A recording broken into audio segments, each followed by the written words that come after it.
মধ্যপ্রাচ্যের দাবার বোর্ডে যুক্তরাষ্ট্র ও ইসরায়েলের চাল উল্টে গেছে। দেশ দুটি মিলে ইরানকে যে মরণ ফাঁদে আটকাতে চেয়েছিল, আজ যেন নিজেরাই সেই ফাঁদে আটকা পড়েছে। কারণ ইরান শুধু একাই লড়ছে না, দেশটির বন্ধুরাও এগিয়ে এসেছে। ইরানের চারপাশে ইসরায়েল ও আমেরিকার জন্য তৈরি করেছে এক বিশাল আগুনের বলয়, যেখানে লেবানন থেকে শুরু করে ইরাক ও ইয়েমেন সবগুলো গোষ্ঠী একযোগে কাজ করছে।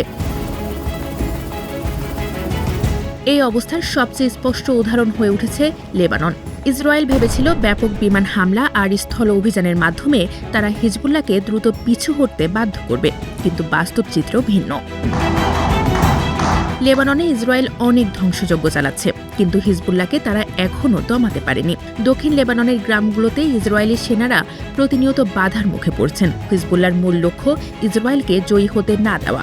তারা যুদ্ধটাকে দীর্ঘায়িত করছে, যাতে ইসরায়েলের সামরিক ও রাজনৈতিক মনোবল ভেঙে যায়। শুধু লেবাননই নয়, লড়াইয়ের দ্বিতীয় কেন্দ্র হয়ে উঠেছে ইরাক। সেখানকার ইরানপন্থী সশস্ত্র গোষ্ঠীগুলো এখন আর চুপচাপ বসে নেই, তারা সরাসরি আমেরিকান স্বার্থে আঘাত হানছে। যদি আমেরিকা ইরানের ওপর সরাসরি কোনো হামলা চালাতে চায়, তবে ইরাক হবে তাদের জন্য এক নরক। কারণ ইরান এখন ইরাককে তার যুদ্ধের একটি অবিচ্ছেদ্য অংশ হিসেবে গড়ে তুলেছে। ফলে আমেরিকা চাইলেও যুদ্ধকে একটি নির্দিষ্ট সীমানায় আটকে রাখতে পারছে না। সবচেয়ে বিপজ্জনক মোড় নিয়েছে ইয়েমেনের আনসারুল্লাহ বা হুতিরা। এক মাসের এই যুদ্ধের প্রথম দিকে তারা চুপ থাকলেও এখন ইরানের সঙ্গে যোগ দিয়েছে।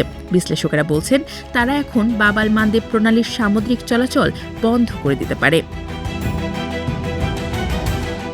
বাব আল মান্দেব বিশ্বের অর্থনীতির গুরুত্বপূর্ণ একটি পথ। এই প্রণালী বন্ধ বা চলাচলের জন্য অনিরাপদ হয়ে গেলে এর ফলাফল এই অঞ্চলের গণ্ডি ছাড়িয়ে বহুদূর বিস্তৃত হবে। শিপিং কোম্পানিগুলো পথ পরিবর্তন করবে, বিমার প্রিমিয়াম বাড়বে, পণ্য পরিবহনের সময় দীর্ঘ হবে, জ্বালানি খরচ বাড়বে, সরবরাহ চেইন নতুন করে বাধার মুখে পড়বে। এই ধাক্কা মালবাহী জাহাজের ওপর পড়বে এবং পণ্যের দাম বেড়ে যাবে। ইরান খুব ভালো করে জানে যে তারা সরাসরি যুদ্ধে আমেরিকা ও ইসরায়েলের বিমান শক্তির সঙ্গে পেরে উঠবে না, তাই তাদের কৌশল হল যুদ্ধকে ছড়িয়ে দেওয়া। একদিকে আমেরিকা ও ইসরায়েল চায় একটি ছোট ও নিয়ন্ত্রিত যুদ্ধ, অন্যদিকে ইরান চাইছে যুদ্ধকে এমনভাবে ছড়িয়ে দিতে যাতে শত্রুরা ক্লান্ত হয়ে পড়ে। যুক্তরাষ্ট্র ও ইসরায়েল ভেবেছিল ইরান ও তার মিত্রদের হামলার মাধ্যমে চাপে ফেলতে পারবে, কিন্তু ফলাফল উল্টো হচ্ছে। পাল্টা আঘাত আরও জোরালো হচ্ছে। তবে বিশ্লেষকেরা বলছেন, এতে কোনো পক্ষের বিজয় আসবে না, বরং দীর্ঘস্থায়ী আঞ্চলিক অস্থিরতা ছড়িয়ে পড়বে।